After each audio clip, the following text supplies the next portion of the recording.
Au Mali, des officiels et des soldats de la mission de l'ONU au Mali ont rendu hommage aux casques bleus ivoiriens tués lors d'attaques dans le nord du pays. La mission a perdu au total 146 hommes depuis 2013. En Centrafrique, la crise post-électorale a peut-être encore de beaux jours devant elle. Ce mardi, une coalition de 15 partis d'opposition a rejeté la réélection du président Faustin Archange Touadéra.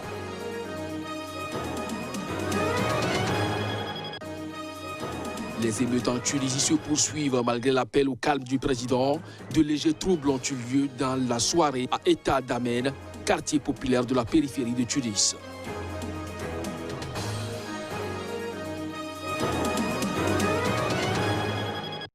Bonjour à toutes, bienvenue dans cette session d'information que nous ouvrons par la Centrafrique où la crise post-électorale a peut-être encore de beaux jours devant elle.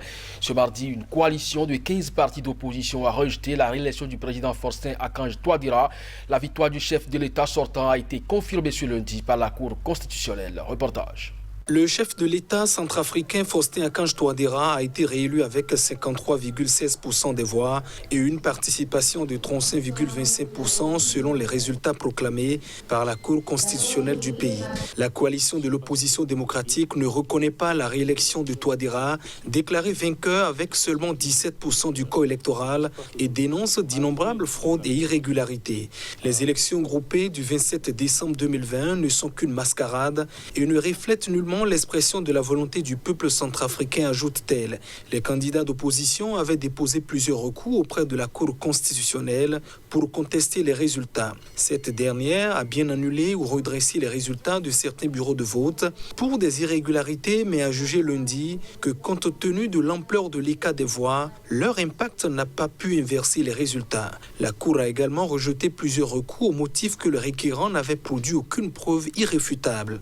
La haute juridiction, au lieu de dire le droit, a rendu une décision sur la base de motivations politiques, ont dénoncé les partis d'opposition. Au lieu de réconcilier les Centrafricains, les élections présidentielles et législatives ont en effet davantage polarisé le paysage politique et la société centrafricaine, a déclaré un analyste pour l'Afrique centrale à International Crisis Group.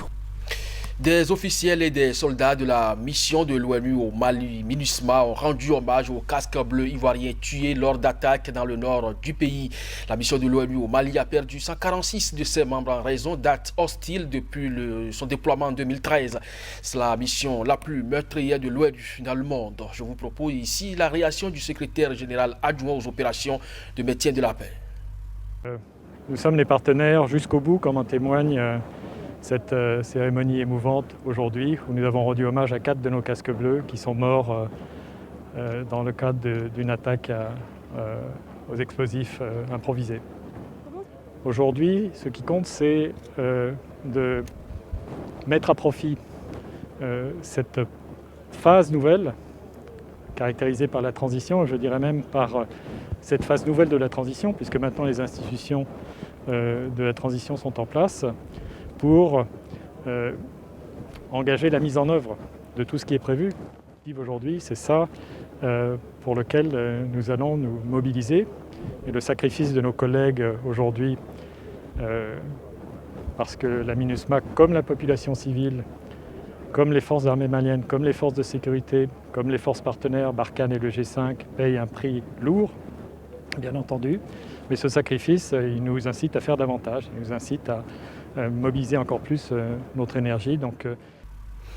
L'ancien président sud-africain Jacob Zuma est légalement tenu de comparaître devant une commission judiciaire chargée d'examiner les allégations de greffe.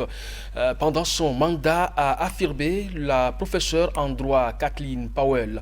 L'équipe juridique de Zuma a annoncé qu'il ne témoignerait pas malgré une demande du tribunal visant à l'y contraindre. Reportage. L'ex-chef de l'État sud-africain Jacob Zuma a une nouvelle fois refusé de se présenter lundi devant la commission d'enquête sur les soupçons de corruption généralisée pendant sa présidence, en dépit d'une assignation. Zuma n'a témoigné qu'une seule fois devant cette commission en juillet 2019, mais il s'était retiré au bout de quelques jours, arguant qu'il était traité comme un accusé et non comme un témoin. Début octobre, la commission avait tenté d'obliger l'ancien chef d'État à témoigner en émettant une assignation. Une absence sans motif suffisant constituera une infraction pénale, avait-elle averti. Selon Kathleen Powell, professeure en droit, le refus de Zuma de se présenter est illégal. Je ne sais pas ce que la Cour constitutionnelle va faire, mais bien qu'elle ne dise rien, Zuma est toujours, selon la loi, tenu de répondre à l'assignation de la commission Zondo, et s'il ne le fait pas, il a commis un délit pour lequel il peut être condamné et emprisonné. Aujourd'hui, l'ancien président Zuma prétend qu'il n'est pas soumis au pouvoir de la commission, mais c'est un mensonge. Son affirmation selon laquelle il n'a pas à répondre aux questions est un mensonge. D'après ce que nous avons entendu jusqu'à présent, son affirmation selon laquelle il n'était pas impliqué dans la corruption est un mensonge. Et s'il est capable de vendre cela suffisamment longtemps, alors il est capable de conduire le genre d'anarchie que nous avons vu aux États-Unis. Et je pense qu'il est temps pour la commission Zondo et le pays de poser les limites. De son côté, la commission avait saisi la Cour constitutionnelle pour tenter d'obliger l'ancien président sud-africain à témoigner. Sa décision reste attendue par toutes les parties. La commission d'enquête qui devait initialement siéger jusqu'en mars doit demander une prolongation car certaines auditions n'ont pu avoir lieu en raison de la pandémie de Covid-19. En bref, et en image, les émeutes en Tunisie se poursuivent malgré l'appel au calme du président. De légers troubles ont eu lieu dans la soirée à État d'Amen, quartier populaire à la périphérie de Tunis, où une forte présence de forces de l'ordre a fait face à de petits groupes de jeunes. La Tunisie connaît des heurts dans de nombreuses villes du pays qui ont éclaté dans des quartiers marginalisés frappés de plein fouet par une crise économique inédite au lendemain du 10e anniversaire de la chute du président Zine El Abidine Ben Ali le 14 janvier 2011. Au Soudan, le bilan s'alourdit. Près de 140 personnes ont péri en 3 jours dans des affrontements entre tribus rivales au Darfour. Des violences les plus sanglantes depuis la signature en octobre d'un accord de paix entre le gouvernement et des groupes rebelles. Lundi, des affrontements ont eu lieu dans l'état du Darfour Sud, où des hommes de la tribu arabe des Riziegat à bord de véhicules, de motos et de chameaux ont lancé une attaque contre le village de Saadoun, fief de la tribu Falata, selon Mohamed Saleh, un chef de la tribu Falata. Plusieurs maisons ont été incendiées durant l'assaut. Samedi et dimanche, au moins 83 personnes ont été tuées dans des heurts entre tribus dans la ville d'Al-Geneina, dans l'état du Darfour Ouest, un autre état de la région. Ces heurts avaient éclaté entre la tribu Al-Masali et des nomades arabes après une dispute entre 2 individus. Les autorités ont imposé un couvre-feu au Darfour Ouest et le Premier ministre Abdallah Hamdok y a envoyé une délégation de haut rang pour tenter de rétablir l'ordre. Le secrétaire général de l'ONU, Antonio Guterres, a demandé aux autorités soudanaises de déployer tous les efforts pour parvenir à une désescalade de la situation, mettre un terme au combat, restaurer l'ordre et la loi et assurer la protection des civils, selon son porte-parole. Dimanche, Abdel Fattah al-Burhan, président du Conseil de souveraineté en charge de piloter la transition politique au Soudan, a réuni en urgence les services de sécurité. L'ONG Save the Children a appelé toutes les parties à déposer les armes immédiatement, craignant que de nombreux enfants aient été séparés de leurs parents et risquent d'être exploités. Le conflit au Darfour avait débuté en 2003 entre forces loyales au régime du général Omar el-Béchir à Khartoum et des membres de minorités ethniques s'estimant marginalisés et réclamant une répartition plus équitable du pouvoir et des richesses.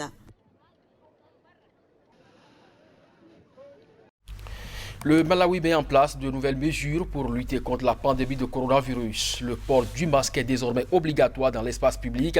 Le stade national de Bingu va être transformé en hôpital de campagne. Le nombre d'infections est en hausse dans le pays avec 18 000 cas confirmés et 321 décès.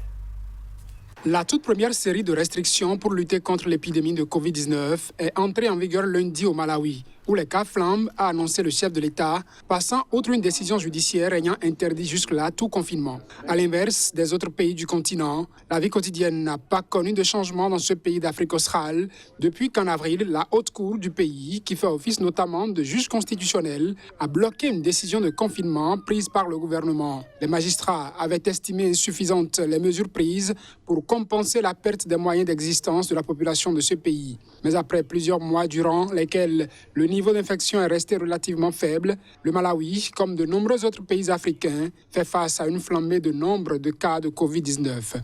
Dimanche soir, le président Lazarus Chakwera a ordonné la mise en place d'un couvre-feu nocturne et la fermeture des écoles pendant 3 semaines. Le nombre de participants au rassemblement a été limité et le port de masque, jusqu'ici seulement encouragé, devient obligatoire pour la première fois depuis le début de l'épidémie. Le décès le 12 janvier du Covid-19 de 2 ministres a poussé le chef de l'État à déclarer l'état d'urgence, lui permettant de passer outre la décision de la haute cour.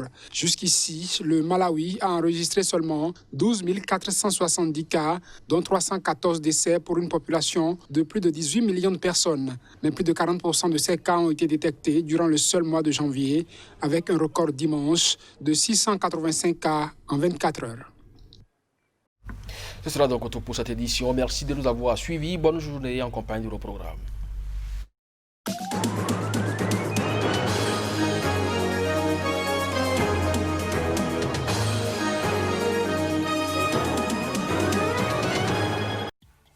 Voici enfin le vrai visage des informations d'un continent africain qui bouge.